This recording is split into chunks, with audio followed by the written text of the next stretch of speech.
Hey guys, welcome back to a brand new video, and today we're going to be looking at the 2022 Wisconsin Senate election, and taking a look and just reading some tweets that people replied to me or have talked about the Senate race. So let's get started right now. So first of all, Right Eagle Politics tweeted yesterday, so on Saturday, well actually I'll be posting this on Monday, so on Saturday, Right Eagle Politics tweeted, if Chris Sununu runs, it will be near impossible for the Democrats to hold the Senate if the energy factor stays with the Republicans. So first of all, I think most of you know that I have Chris Sununu winning that Senate race, and not only do I have him winning, but I have him winning by more than most people have him winning. And I think I actually think that I have him winning by even more than Red Eagle has him winning, although I could be wrong because I have him winning by 4, and I think Red Eagle probably has him winning by a similar margin. Now, again, even though I have Chris Sununu winning, I still have the Democrats not picking up a seat in the Senate. So first of all, the obvious pickup there to offset the loss in New Hampshire is Pennsylvania. In Pennsylvania, I think Red Eagle Politics, he originally had it as lean D, but then he moved it to tilt Republican, kind of the normal thing. But the interesting thing here that he did is he's ignoring the fact that Wisconsin is a very competitive race that we need to take a look at. So first of all, I quote tweeted him just to make a joke to say ratio by Sarah Godlewski, who is, for those who don't know, probably going to be the Democratic candidate in this race. She's also the treasurer of the state of Wisconsin. But really, so a few things. So first of all, Bacon Liar says, has he forgotten Pennsylvania? I think that he probably did, or he just has the Republicans winning. So yeah, and then a few people were blocked. They wanted to screenshot.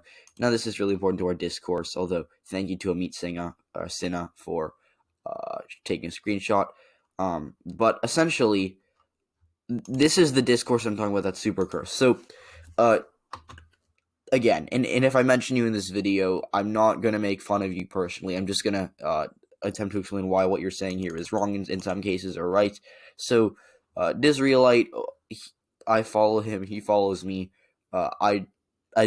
I disagree with him on a lot of his takes, but he's a very I have a lot of respect for him, so I'm not gonna throwing personal insults or ad hominem, that kind of thing. But he says the Republicans are favored in Wisconsin Senate. So he essentially, this is what he says, and I think this is wrong.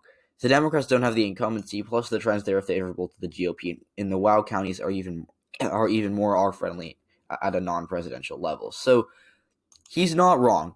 The WOW counties, for those of you who don't know, are right here, Waukesha, Washington, and Ozaukee County, which are basically suburban/exurban Milwaukee counties that generally determine, if the Republicans can run it up here, they can win the state of Wisconsin. However, what they can't do is they cannot perform poorly, because remember, if we take a look at the 2016, here, let's actually pull up the 2016 election results. Donald Trump won Wisconsin narrowly, and it flipped in 2020. So first of all, just taking a look at the WOW counties, starting off with Waukesha County. Waukesha, in 2016, Donald Trump carried the county by around 27%, okay? 2020, he carries it by 21, or by just 20.5, basically. Okay, so Washington, he carries it by 28, or by 38, I think. Yeah, that's 38. He won Washington by 40 in 2016. 2016, he carried, he won Ozaukee by 12, I know. In 2020, he won it by 12. He won it by, I think, 8.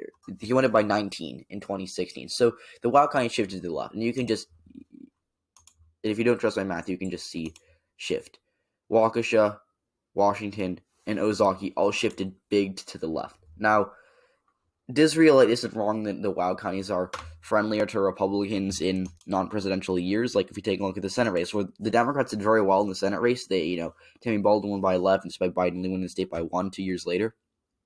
Waukesha, Washington, and especially Ozaukee, they were much more solid for the GOP in the Senate race than in the presidential race. So why is this? So first of all, just to, kind of take a look at the candidates. So Leah Vukmir was a pretty below-average Republican. She wasn't a scandal-plagued or anything. She just was uninspiring. She didn't really campaign, and she ran against a very strong incumbent. Now, she had appeal to the suburbs, and this is mostly because she was so, I guess you could say, she was much more moderate than Trump, I guess. So she campaigned as, more moderate than Trump. And that hurt her in a lot of these working class areas down here.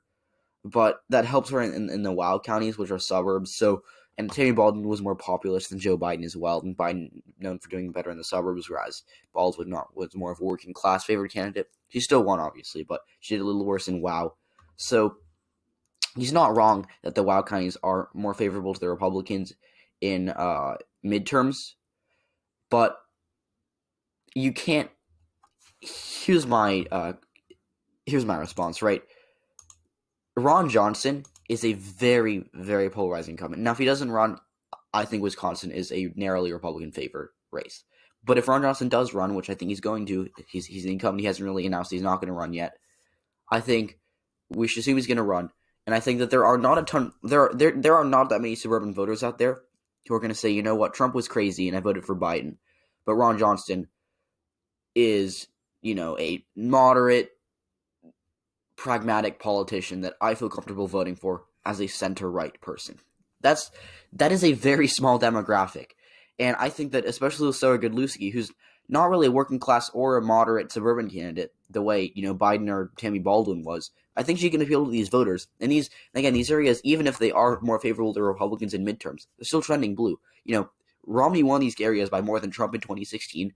But before him, Bush, he won these counties by a lot more than Romney did, despite Romney being a very good candidate for the suburbs. Like, we can go back in time and see how Republican these areas are. But the bottom line for the GOP is there are not that many voters in 2022 that are going to voted for Biden that are going to vote for Ron Johnson and cross over and say that he's moderate enough for them to cast their ballot for him. And you can say that Ron Johnson did very well in the WOW counties in 2016. He did. But the issue that you have there is that 2016 Ron John is vastly different than 2021 Ron Johnson.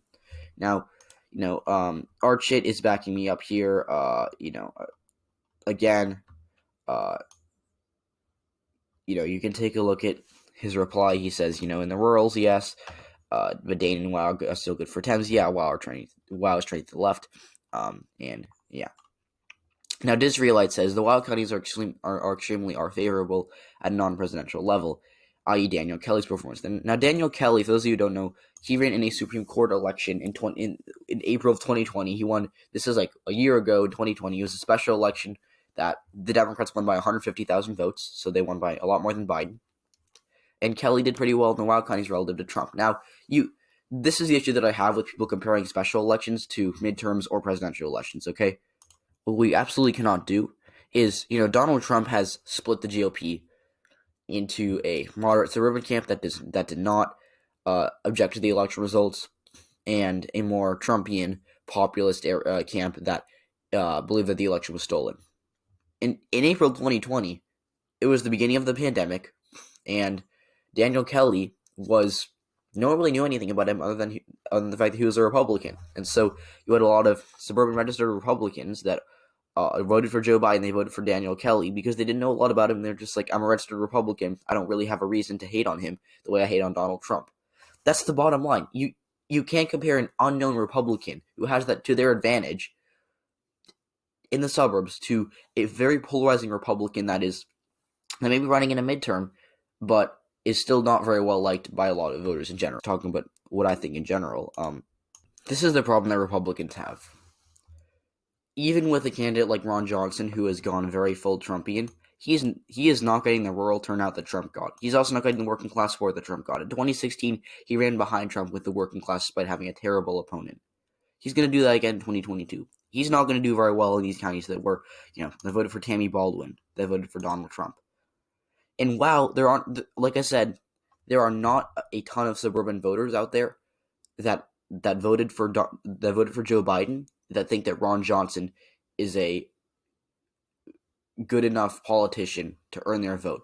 These areas are trending to the left, and Ron Johnson is not a good enough candidate to flip them back. In fact, Ron Johnson votes like he is a just conservative Republican from Alabama. No, he is from a populous state like Wisconsin, and while voting no on, like the American Rescue Plan, which was very popular, by the way, it's bad politics for the GOP to oppose it. While voting no on that, he has also managed to alienate a ton of suburban voters. And that's what's going to cost them in 2022. I think that, when people say that this race is lean Republican, why is it lean Republican? It's a state that Joe Biden won with an unpopular Republican incumbent. That's like me saying that if the Democrats had an unpopular incumbent in North Carolina, that the race is lean D. Doesn't make sense. So that's it for this video, guys. I hope you enjoyed. If you enjoyed, please do hit the like button, subscribe if you haven't already, and I'm going to post this on Twitter because I think everyone on Twitter needs to see this. So that's it. Have a great rest of your day. Goodbye.